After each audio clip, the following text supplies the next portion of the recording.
What's up, everybody? I am Jesse, or GameOverJesse as some of you all may know me, and here with me, as always, is Daniel, our co-host. Go ahead and introduce yourself, Daniel. Hello, friends. I'm Daniel. I'm back. I'm always here, actually. Yeah. All right. Hi. And today we have a very special guest with us for the first time, the owner of Zelda Dungeon and Zelda Informer, Mossies. For those who may not know who you are, go ahead and introduce yourself. My name is Mossy. First of all, thanks for having me on the show. I appreciate it. I know I've known you for, I don't know, like 6 years now or so. Yeah, since the release of Skyward Sword, I guess. Yeah. And yeah, I've been running Zelda Dungeon for a while. It started back in 2001. And yeah. All right. And have you been a lifelong Zelda fan? Oh yeah, I played the original Legend of Zelda way back in like '90, maybe '89. I was too young, and I didn't even know it was Zelda.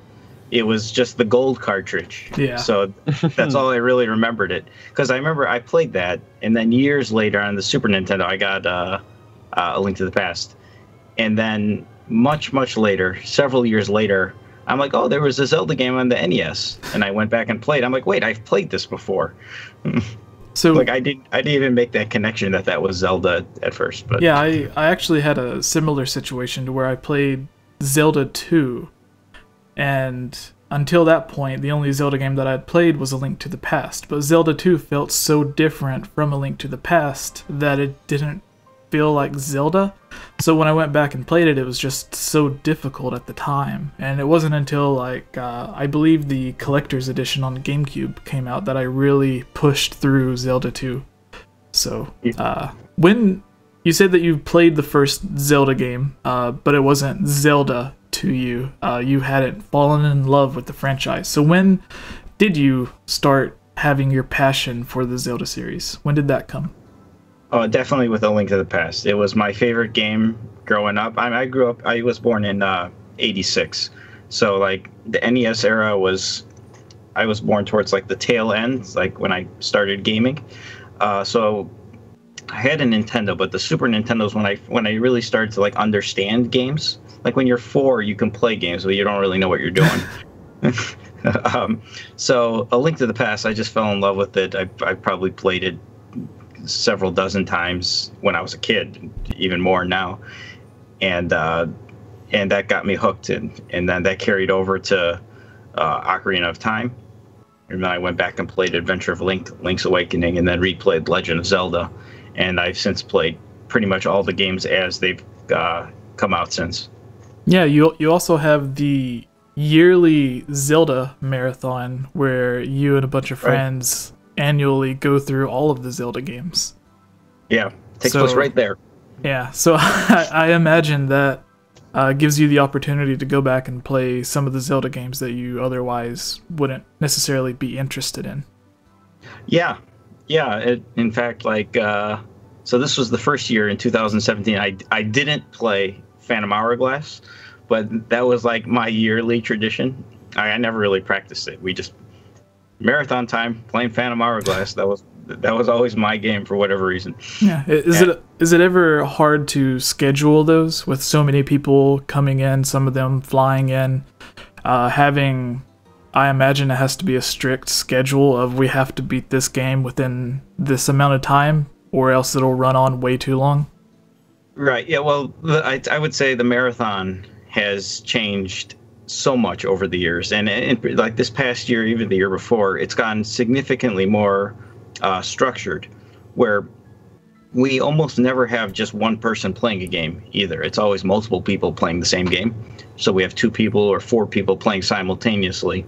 So all in the months in preparation, everybody, it's mandatory. You have to play your game and get like an estimated time. So if like, somebody was playing like Ocarina of Time last year, it's like, oh, I beat it in 5 hours and 50 minutes, and then another person beat it in 6.5. We'll tell the guy, all right, 5 hours, 50 minutes, don't play it anymore. No more practice for you. So the other person plays it, catch up. So we kind of like manipulate these races so that they're close, because we're not really speedrunners. We're not the best players. We're pretty good at the game. We know the games, but we want to make them close. but so we have more concise time, so we know how to plan out the schedule accordingly that way. Yeah, all right. And most people who know your name probably know you from Zelda Dungeon. So how far or what year did Zelda Dungeon become a project for you, and how did it evolve into the site that it is now? I know it's went through multiple changes and front page layouts and everything. So what's the origins and the evolution of Zelda Dungeon? Well, it started all the way back in 2001. I was just going into high school, and that summer between 8th grade and 9th grade, and I just had a lot of free time. And I was involved with the Zelda community. I used to visit some of the websites at the time, like Zelda Power. There was this website, Zelda Gaming Online, that was a big influence. Ganon's Tower was around. And some of those early Zelda sites. And it was kind of like the Wild West back then. There was not 3 websites or 4 websites. There was like 400 websites. And like a lot of them were these like Angel Fire, GeoCities, like these free site builder websites that any person can just create in a span of like 20 minutes. And they all looked like garbage, including Zelda Dungeon. But it was cool because you can just browse forever, just going from site to site to site. And so like I started a site, and the first year was garbage. It was just like I would be posting just pictures from the games and little like artwork. At the time, there was no centralized like place for any of this. So it was like you would go to Zelda World and then Zelda Central and then Zelda Dungeon, and you'd look at artwork from Ocarina of Time, and like each one would have different pictures, but like there was no, combination. It's like much easier to find all this stuff nowadays. But then over time, I just started writing game guides. I wrote an Ocarina of Time guide early on. I did A Link to the Past guide. And that was basically the pillar of what the website was about for years and years. And just through like search engine rankings and through like link exchanges with all the other Zelda websites, it started to grow. Back then it was like, oh wow, the site had 100 visitors today. This is like an amazing day. And it was like that, I would say, all the way through until about 2007, I would say, when Phantom Hourglass came out. That was one of the first games where I put together a walkthrough of the game, like in close proximity to its actual release. Like I wasn't just doing like a legacy walkthrough of a game from 10 years ago. So like the site kind of blew up during Phantom Hourglass because like I was getting all this traffic of people who had just purchased the game. And so it just went up from there with Spirit Tracks and with Skyward Sword, and then all the remakes in the last 5 years, and traffic just boomed and yeah, and then there's far less Zelda websites, as you know, now, and in the last I would say the last 10 years, there's just been very few. Yeah. Would you still say the big 3 is Zelda Informer, Zelda Dungeon, and Zelda Universe? Well, no, I would say, I mean, you can't really neglect Zeldapedia and Gampedia, because, I mean, they're, in terms of traffic, they're bigger than Zelda Universe or Zelda Informer, and I don't even know their traffic might be bigger than Zelda Dungeon. I mean, that's, like, with the Zelda community, I kind of mentioned there was, like, these hundreds of websites. That all changed significantly in like 2005, 6, 7 when these wikis started, because I think the wikis, once they appeared, then there was like all these like data-driven Zelda websites suddenly had no reason to exist almost, because it was centralized at Zeldapedia, or what's now Gamepedia, the Zelda wiki, and those just blew up, and they're massively populated now with thousands and thousands of articles, and so that, I mean, if you're looking for something Zelda, unless it's a guide, maybe if it's a guide, something, maybe you go to Google or Zelda Dungeon or IGN or something. But if you're looking for just generic information, you're either going to go to Google and it's going to take you to Zeldapedia or Gamepedia, or you're going to go directly to one of those websites, I imagine. Yeah, you also own your own wiki. as well, don't you? I remember you used to work on one. We have a wiki. Okay. It's associated with Zelda Dungeon, yeah. We were a bit late to the party. I used to be involved with Zelda Wiki for a while, but then we started one at Zelda Dungeon, and it's got a decent amount of art. I mean, it's got like almost 7,000 articles, and some of them are well done, but it's comparatively, I would say, to Zeldapedia and Gamepedia, it's not as polished. That's for sure. It's a work in progress. All right. Do you have any questions? I've been neglecting you, Daniel. Hi, Daniel. Yeah. No, I'm not. I'm still we've here. just had you silent over there.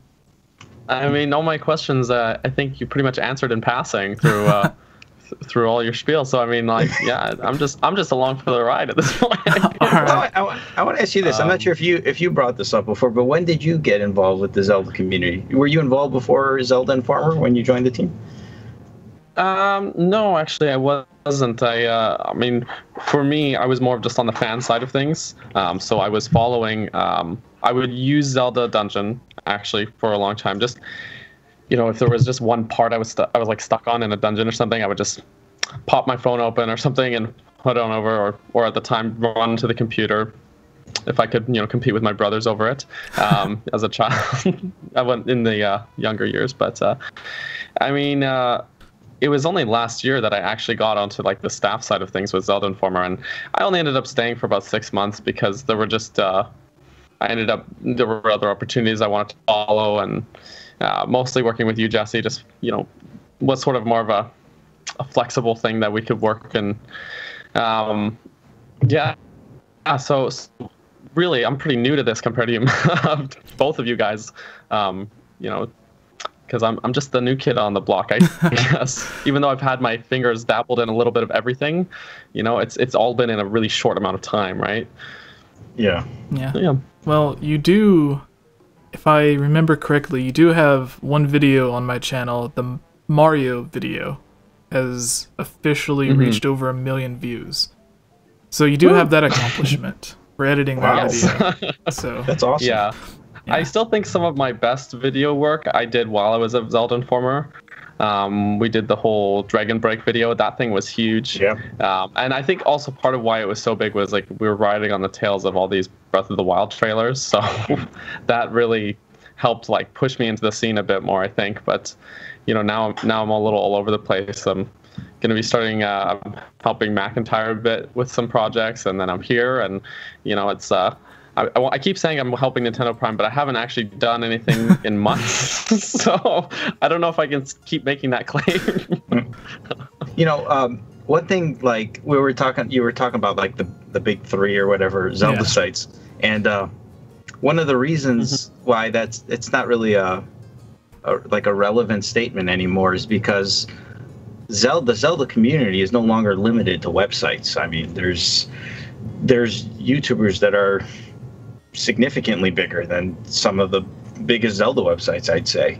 You know, with reaching, you post a video and you hit 100,000 people, where, you know, that's what's different than a website that's getting 100,000 viewers a day. You know, it's... Yeah, I think Zelda Master has done a lot of work in terms of like guides and walkthroughs and with videos and stuff.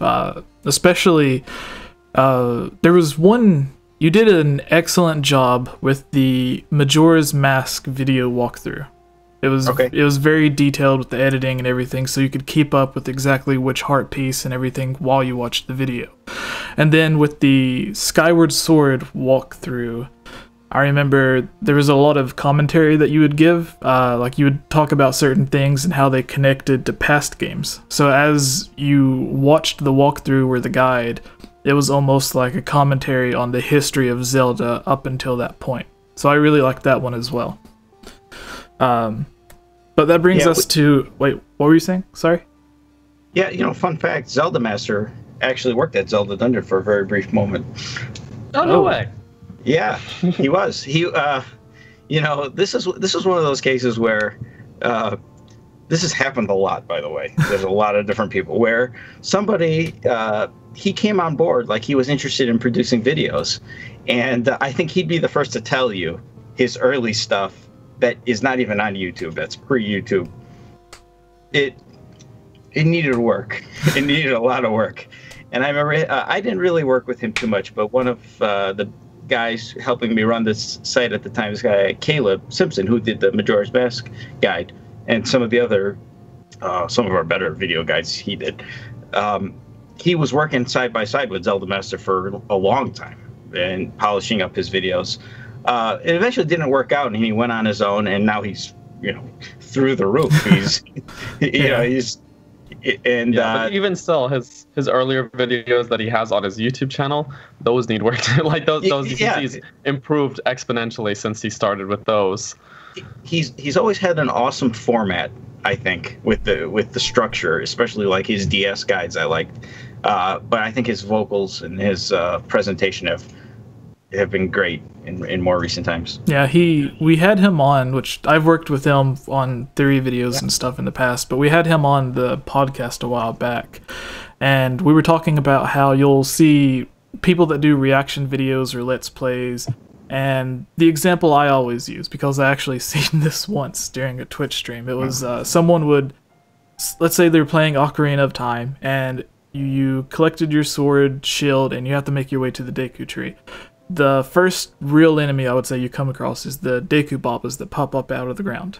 Everybody knows those Deku Baba. I think there's 3 of them that pop up in that little crevice that leads you to the Deku tree. Everybody knows they're there. But they'll pop up and the person would just completely freak out like, oh my god, what is that? What do I do? And just completely over-exaggerating. And that's one of the reasons why I hate watching certain Let's Plays or reaction videos and stuff, because I've talked to people who have done multiple takes to get their reaction video for a certain trailer, where the entire point is to get... So I asked Zelda Master about it, and he said that in some of his earlier videos, he would exaggerate and kind of act a bit to put on a more entertaining show, but as he's progressed and gained followers, he's learned to be more himself, and that's what his fans are interested in, not with the over-exaggerating and everything. So, in terms of that, like maturing with the video content, it's really great. So I would love to go back and see some of his first walkthroughs that he attempted with Zelda Dungeon. I think that would be a bit entertaining. But with Zelda Dungeon, the website, when did you see it becoming a viable source of income for you? That it wasn't just a project that you do for fun, it was something that you could have a team of people, and you were making enough income from it to call it a part-time job or whatever?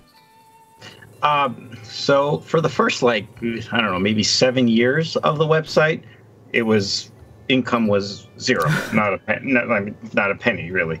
It was not until like 2000, I think 8, maybe 2000. Especially, it was definitely during 2009 when Spirit Tracks came out. Like I started putting like Google AdSense little advertisement banner here, and it was like, oh, look at this. This is bringing in, like, wow, I'm making $10 a day from this thing. Yeah, this is like it's enough to buy pizza.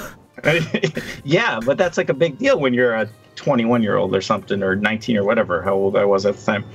And I mean, I'm not going to get into this full rant story, but I was part of a network at the time that was hosting the website and helped me with the server, and part of our relationship was it was like free hosting, but then I had like all these banner ads that were theirs, that were not mine. I mean, they were making a killing off my website. I later came to find as I matured. But so for a long time, like the website was ad supported, but it was not actually making money for me, so to speak. Eventually I broke away from them, and then it became real apparent in like around 2011, right before Skyward Sword came out, where the site was generating enough income where it's like, I can really make this work. I really think I can make this work. And I had to learn a lot about advertising, how to properly monetize stuff. And that's something I'm continuously learning. And but it was about the time of Skyward Sword, shortly before then, really when Ocarina of Time 3D came out, because that was a huge bump for us. I think I actually started on the website a month or two before Skyward Sword came out. It was you were right in the heart of that era then. That was right during that period. And then once like Ocarina of Time came out, it was like, oh, this could be a thing. And then after Skyward Sword, it's like, okay, this is definitely a thing. All right. Because the traffic just went through the roof with Skyward Sword. All right, and I would say the next step with your role at Zelda Dungeon, you were a teacher previously. It was, yes. All right, so this is a question that I always was curious about, because I had heard people saying that you left your job as a teacher to focus full-time on Zelda Dungeon. So that's true? True-ish. All right. Yeah. So I don't want to make it sound like I'm like this. Like I'm a pretty like my lifestyle. Like I made a decision at that point. Like I'm probably making less money now than if I was 7 years into my teaching career. Put it that way. But I also live a lifestyle where I live on the other side of nowhere. Like I'm an hour and 10 minutes out of Chicago. So I'm in a far suburb, so it's a lot cheaper to live here. And I'm single. I'm a 31-year-old, and I don't have any kids. I don't have a family, so I could do this.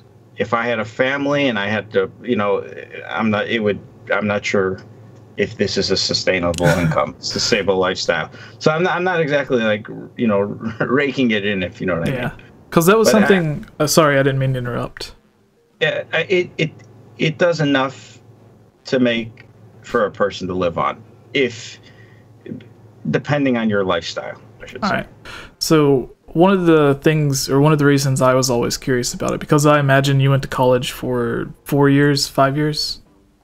How long? I went to undergrad, and then I went to grad school for teaching. All right, because in my head, I was always thinking to leave something. Greg Miller, who you're aware of, I had him on my channel a long time ago, and he was telling his story about how he left IGN, which was always his dream job. He went to college specifically to be a video game reviewer, journalist, reporter. Yes, video game journalist. It was on the tip of my tongue. So he'd went to college. He'd spent in high school. He had taken classes in journalism and the yearbook classes and everything.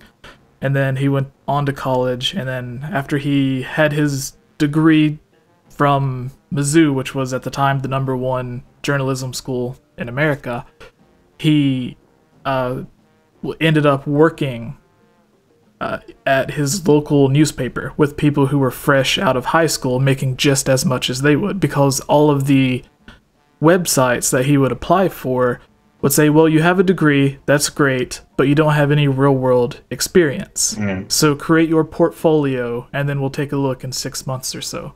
And then he eventually got hired to IGN, and then he left for Kind of Funny. And I always thought, in a similar situation with you, where you went to school to become a teacher, and then that 4 years, 6 years, however long you spent at undergrad, and then at the actual college to get your degree, all that time spent on it to just kind of push that to the side and focus on something completely different. I always imagine that the passion for the Zelda side is so great that you can take into account that you did spend all those years studying to become a teacher, and then kind of push that to the side to do what you were passionate about, or the money from it was so great that it really didn't benefit to do both. That if you just focused on one instead of the other, that you would have a lot less stress, the money would end up becoming better, because instead of your attention being divided, you could focus solely on one thing. So what was it exactly for you? The idea in like 2011, right before Skyward Sword, it was not like a clear cut whether this is going to work or not. It was, I just graduated, I was working, but I'm like, if I take a year off, let me just take a year away from teaching and try this out. if it doesn't work, oh well, I have a clear fallback option. Like, okay, I'll just be a teacher for the next 30 years of my life, and that's fine. That's I was happy doing that. That I could live that lifestyle. Yeah. But then really quick, there was. Do you know who Mega Ran is? I'm not familiar with. Okay, he.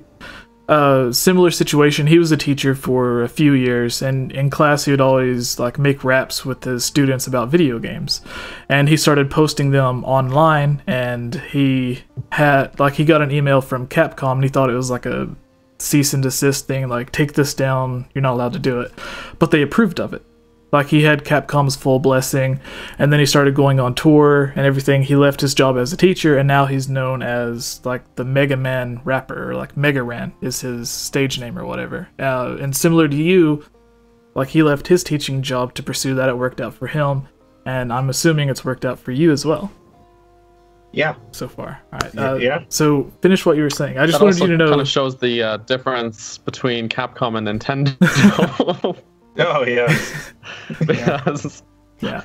Didn't mean to interrupt you though, Mossies. I was just letting you know of like another person who had a similar story to yours, leaving teaching for video games, and it worked out for him. So, yeah. Finish what you were saying though.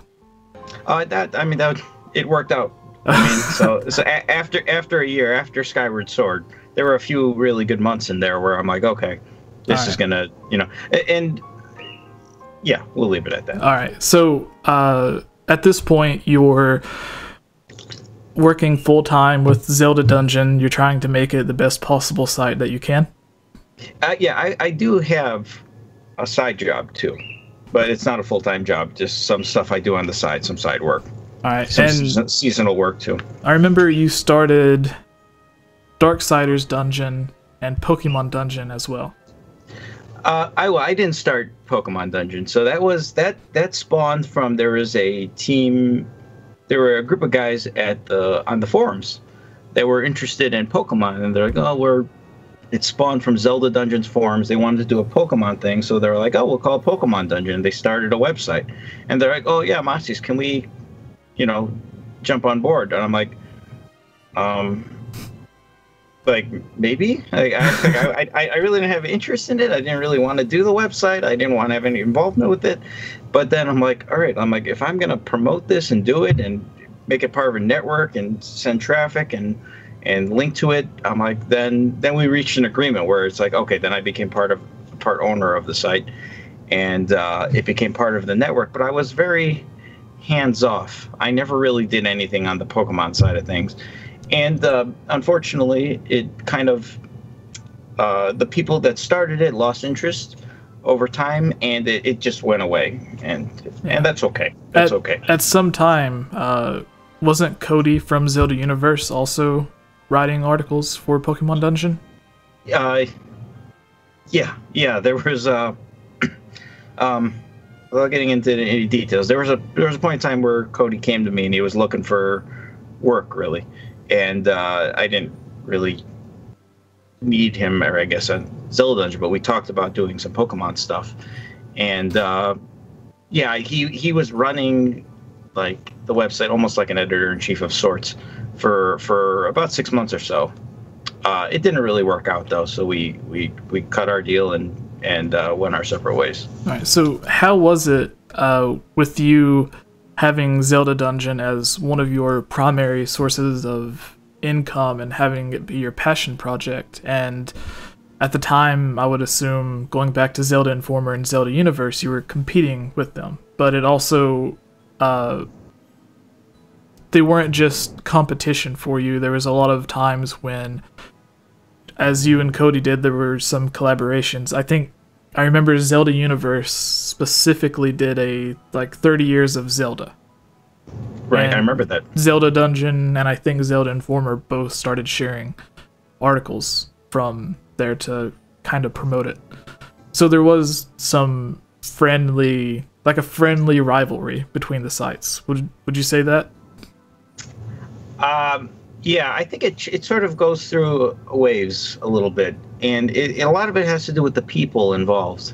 So, like at Zelda Universe, one of their webmasters, Shona, she was she started her website before joining Zelda Universe back in like 2001. So it was like we sort of like came up the ranks together, and she's like one of my best friends on the internet. And so it's like, hey, Mas, can you share this? I'm like, yeah, sure, no problem. So it's like we have that kind of relationship where it was very, you know, we build bridges over the years. And so I think now then there's always, you know, other people that come into the fold that you might not have the greatest relationship with. Like me and Jason from Zelda Universe, it was kind of iffy for a little while because we got into this thing over Zelda Wiki years back. And but that happens. It's like a rocky road a little bit. Even me and Nate, who was one of the guys at Zelda Informer or Dennis from Zelda Informer, where we didn't always have the greatest relationship. And so there was times where we worked together, we collaborated on something, and other times like we were just, you know, and it just went through phases. Just like I think that's normal in every aspect of life. Yeah, I don't know. Sorry, Daniel. Oh, sorry. No, you go ahead, Jesse. Well, you've been quiet, so. Okay, I just find that like just even from the fan side of things that a lot of the times like you will have those like some fans that are really adamant about one site, you know, being their site and that they hate the other ones. But we actually had a comment on that video where someone was like, I used to love Zelda Dungeon, but now I hate them. But they bought Zelda Informer, so now I hate Zelda Informer. And I commented, and I'm like, well, it's the same people. Like, it's still the same people that's basically in charge of everything. Yeah, but finish what you're saying. Also, there's those people, obviously, but you're gonna find that kind of anywhere. But people kind of like to stick to their brand, as it were. But a lot of the time with Zelda fans, like, and myself included, you know, they would frequent not just one site. You know, I would personally go to Zelda Informer and Zelda Wiki and Zelda Dungeon, you know, pretty constantly. You know, a lot of them, and also, you know, a huge scope of YouTubers who, and many people worry about YouTubers competing as well when often they're actually friends with each other. Yeah, you know, like the Chamber of Sages. Yeah, that whole network is like, they're all buddies, you know, and so I find that even though there's like this sort of maybe a competition of sorts in data, but like oftentimes it's very friendly between the people and between the fans. That, you know, you don't have to be a fan of just one thing, right? Yeah. So, well, a lot of it, it's like, so this was before my time, but the history of Zelda Informer, I mean, I don't know if you know the birth of the website. It basically spawned out of a whole group of writers just deserting Zelda Universe. Yeah, I was told about that. I had no idea. And that's how the website spawned. And it was like the group called they were called the Bombers from George Mask. And then Zelda Informer. Bombers are the worst. But they were a website that almost strictly did editorial work. That's all they did. It wasn't really a news or guides website. Then Nate joined it about a year later, and it became like an all-encompassing Zelda website. But because of that, because of how they formed and how they spawned, it was always Zelda Informer's intention of, we got to do better than Zelda Universe, you know. So it became of a competition like that, where it was there was like a goal where they were, you know, and it became like a head-to-head thing. Yeah, there was what I was gonna say previously was, I don't know how many people have had the opportunity to write at multiple of the Zelda websites. Like, I began at Zelda Dungeon. I took like a... You might be one of like 5 people in the world. Sorry, I thought I heard something. But I heard people at... Crap, sorry. I took about a three and a half... We have editing, Jesse. Yeah, I took like a 3. Well, I thought I heard my doorknob twist for outside, so I was wondering if someone was coming in. But spooky. Yes, ghosts. I took like a 3.5 year hiatus from the Zelda community. I was in a relationship with this girl, and then my grandmother was having some personal issues with her health. So I kind of left the Zelda community altogether, and then when I came back after I had free time because I was single at that point, I was just bored. I was like, I need to find something productive to do. I think at the time I was also working at a used video game store, not GameStop, but another local one. And I ended up reaching out to a few of the different sites again, and I think I went to Zelda Universe because I was just interested in working alongside Cody, because I had a lot of respect for Cody as I do with Mossy's. So I started doing that for a little while, and then there was a couple of people there that I had some disagreements with, like this one person. Like I had always been friends with people from Zelda Dungeon, Zelda Universe, and Zelda Informer. Hold on one second.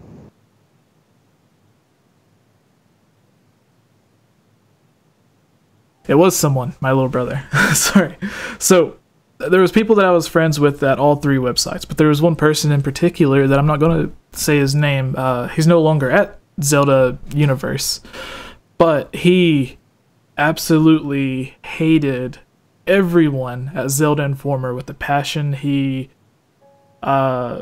would publicly make statements about people from Zelda Informer stealing his articles and then like just changing a few of their words and just a bunch of other stuff. He I don't know if he left because they ended up kicking him out or he just got tired of it and left, but I had an issue with him. And then there was one editor at Zelda Universe, I can't remember his name, but he was gone when I joined, and Amanda brought me on, which Amanda, the first podcast I had, she does the news videos for Zelda Universe, and because she had experience with videos and stuff, I had her come, and she was a co-host on one of my first podcasts. So then I wrote this article after Mario Maker came out that was talking about how I'm sure some of you probably already know this, Mossies, but the original Zelda, the expansion disk drive that it gave you the ability to like create your own dungeons and stuff, but they ended up removing it from the game. Do you remember this? Where Miyamoto wanted you to... Yeah, there's interviews and stuff where Miyamoto would talk. Basically, the first Zelda game was Mario Maker, but Zelda. Yeah, but he thought that originally. And then you could save the dungeon that you created on the floppy disk, take it to a friend's house, and let the friend play through the dungeon. There was interviews talking about it. I don't know if it's like popular news, but I wrote an article about it, covering the interview and everything. I put a lot of work into it, more than I would on like a typical news story, because this wasn't covering something that was just secondhand news from another site. This was Mario Maker was really popular. Everybody was talking about, oh, there should be like a Zelda Maker, a Zelda Dungeon designer. So I worked on the article, and everyone at Zelda Universe liked it, but the editor that came on, he had went on hiatus for a while, and then he came back and took back his old position, and he was the one that basically had the last word, and he said no. So the article didn't get published, which was fine. People write stuff all the time that doesn't get published. And about a week later, on Nintendo Voice Chat, the IGN Nintendo podcast, they talked about the exact same thing that I did. They had a segment.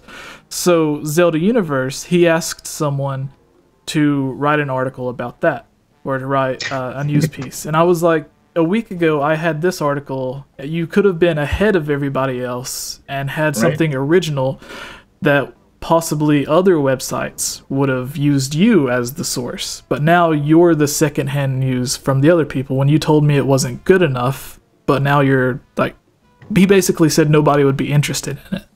And then a week later, all of a sudden, instead of having an original news story, so I was like, well, maybe the leadership isn't that great.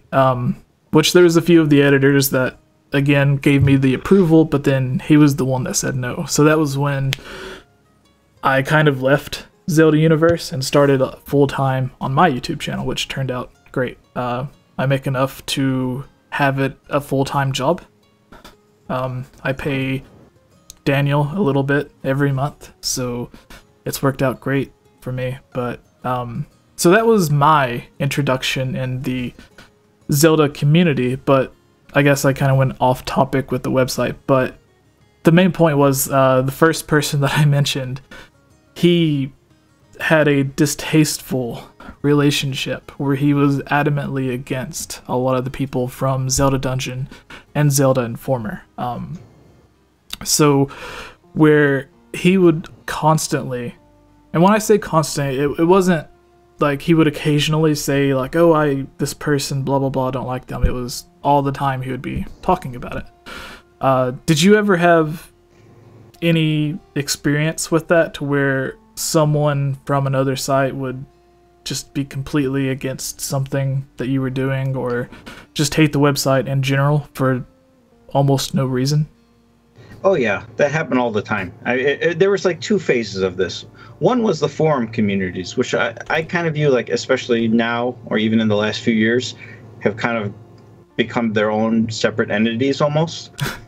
Like, they're not really as connected with the website anymore. Maybe not so much with Zelda Universe, but definitely with Zelda Informer and Zelda Dungeon for like circa 2011, 12, 13.